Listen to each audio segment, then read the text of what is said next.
Yun yung mga bahay na magaganda. Ayan, maganda talagang area dito, yung neighborhood, kasi forested, saka malaki yung area nila. Diyan tayo galing, saka ganito ang area dito. Kaya may bahay pa dyan, saka dyan may bahay, dyan may bahay. Diretso tayo. Saka marami pa ditong mga deer or binaw. Kaya minsan sagasaan sila. Kawawa naman. Saka bawal din mag-hunting dito. Yung area dito na deer hunting nasa bukid. So kailangan mo lang ng permit, or yung may-ari din pwede ka mag-rent ng mga shotgun or mga gamit. Meron ding bow and arrow. Pwede din yung gamitin mo. Maghingi ka lang ng permit, or yung may-ari ng lupain may permit na siya. Kaya pwede ka lang, bayad ka lang. Punta ka doon overnight hanggang makakuha ka ng kung anong klaseng hayop na makuha mo. Sa iyo na yon.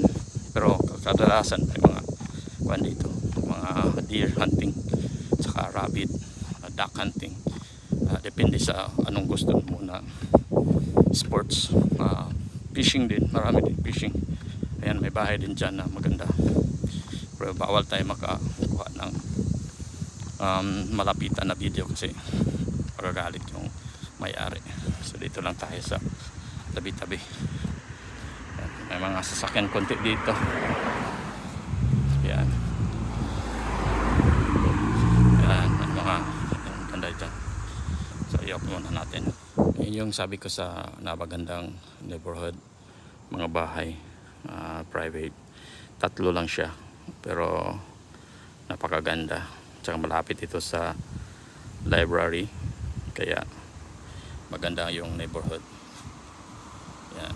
Tsaka ito yung school, malapit siya sa paaralan, kaya napakagandang area. Mahal na siya ngayon. Dati before COVID mura lang yan eh. Ngayon nagmahala na. Pero ang laki kasi siya, kaya malaki din yung bayad, yung taxes. Iba kasi dito pag malaki yung bahay, mas mataas yung tax rate. Tsaka pag hindi ka makabayad ng tax, pwede i-confiscate ng government, tsaka ibenta nila yon. Tsaka in favor of government. Ayan. So dito meron na tayong kalahati na tayo, kaya medyo napawisan na tayo. Yan, dito yung school na sabi ko. Ito yung elementary at saka middle school. Na vlog ko na ito, pero winter pa yon, kaya walang mga dahon yung mga puno. Yan, kita nyo yung pedestrian na yan. Tawag nito 4-way stop. So lahat na eksena stop. Tapos kung sinong nauna, yun ang priority. So tingnan mo, yan, stop yan, di ba? Ayan, sa kabila naman stop din yon. Saka dito stop. 3-way stop lang kasi wala namang daanan dyan. 3-way stop. So kung driver ka, lahat kayo hinto. Saka hintayin niyo kung sinong nauna. Saka yan yung school system.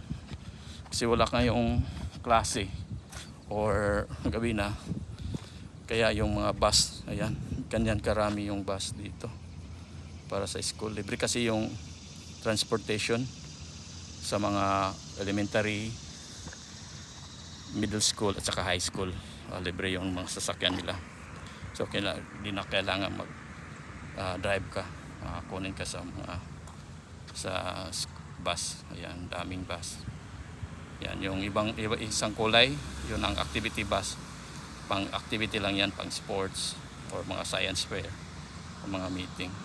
Yan yung parking area, malaki din. Doon tayo galing, yung sabi ko na maganda. Yan, makita mo, stop yun. Kasi 3-way stop yun siya. Kaya ayan, babaylo na siya. Ganyan ang traffic dito. May stop doon. Saka dito, kanina, nakita nyo may stop. Saka ito, tingnan nyo. Stop din yun. Kaya yung isa, Yan, hihinto yan kasi kahit walang mga sasakyan dito, maghinto yan. Tingnan mo. Ayan. Stop. So, ganyan mag-drive dito. Three-way stop. Yan. Araw pa. Mainit pa yung araw pa kaso gabi na, papagabi na, hindi na masyado.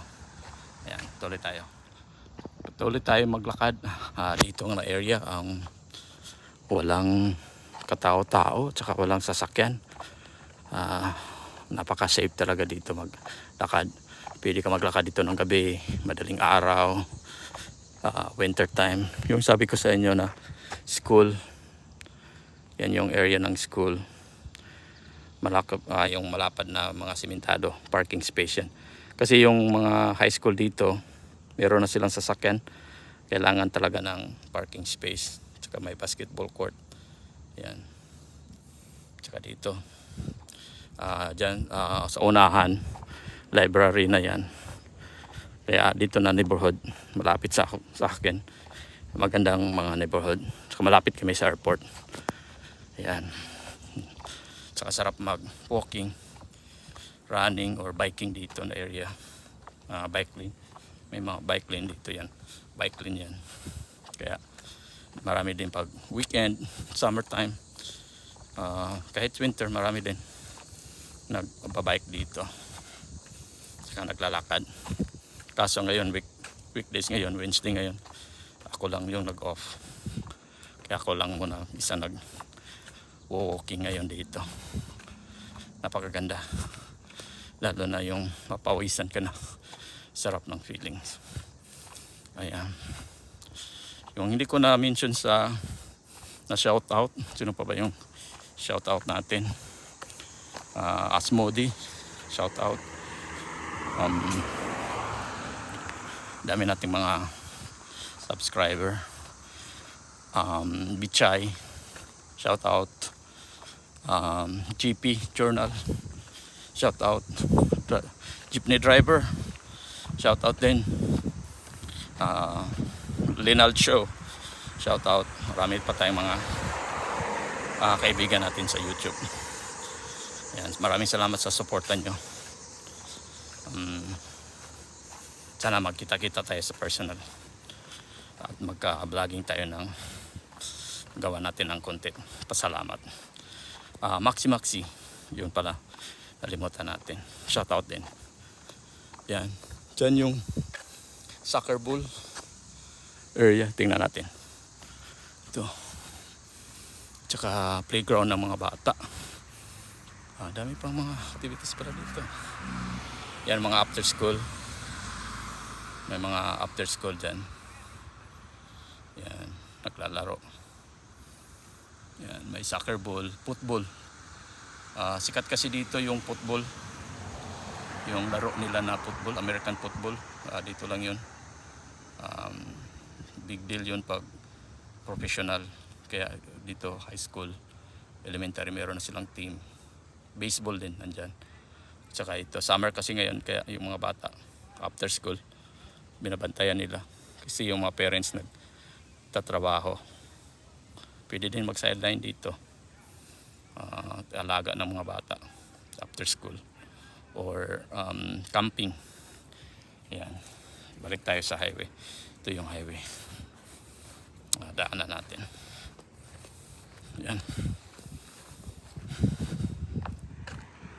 Tingnan natin walang sasakyan dito. Sa pagitna tayo. Yan yung highway namin dito. Tingnan mo kaganda. Kung gaano kaganda. Yan, may sasakyan na. So, pakuan muna tayo. Yun yung front area. Tsaka baliktad tayo. Tsaka doon yung kabila. Mamaya i-ikuhan ko din yung vlog ko. Kaya lang against the light. Kaya hindi siya magandang tingnan. Pero iikot natin. Ayan. Ayan. Ganyan kaganda yung highway namin dito. Ayan. Ang dami pang mga puno ng kahoy. Tsaka walang tao-tao. Ito yung isa sa mga kanto dito. Dito tayo lumabas. Tsaka ito yung highway. Yeah, pauwi na tayo. Narito tayo sa isang highway. Mas mabisi ito na highway. Mas maraming sasakyan dito kaysa kabila. Kaya paikot na tayo pauwi. Ito yung pinaka turning point, kumbaga. Yan, ipakita ko sa inyo dito. Ito yung pauwi. Sa ikot tayo. Neighborhood pa rin dyan yan. Mga bahay-bahay pa yan. Mga private home. Yeah, Westlake house. Yan, may mga sasakyan dyan. Yan, papuntang downtown yan. Na area doon, papuntang downtown. Diyan tayo umikot. Yan.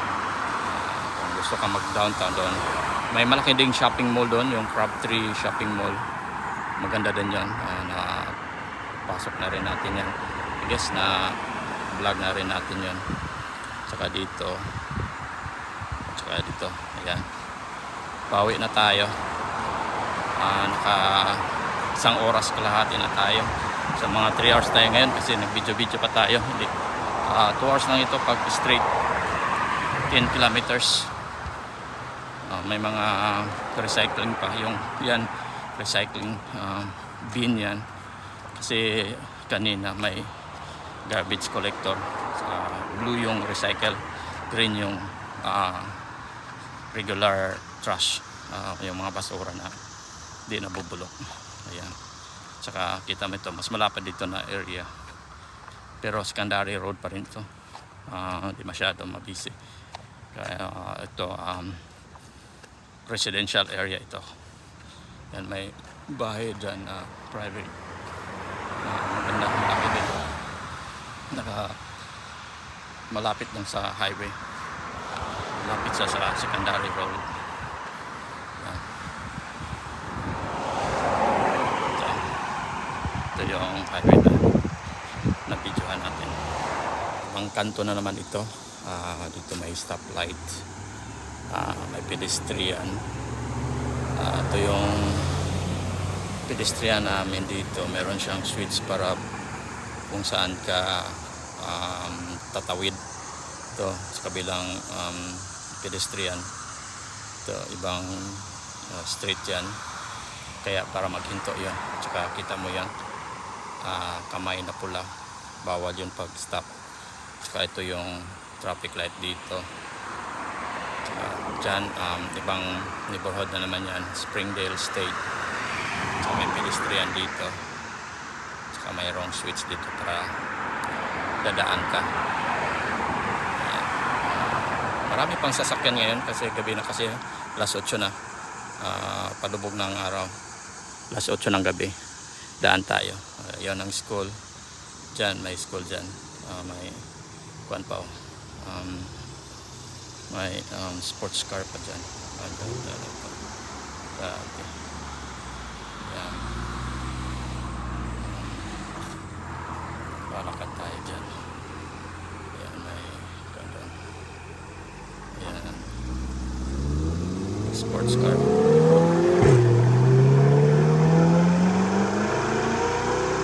Ganda. Yan. Tawid na tayo kahit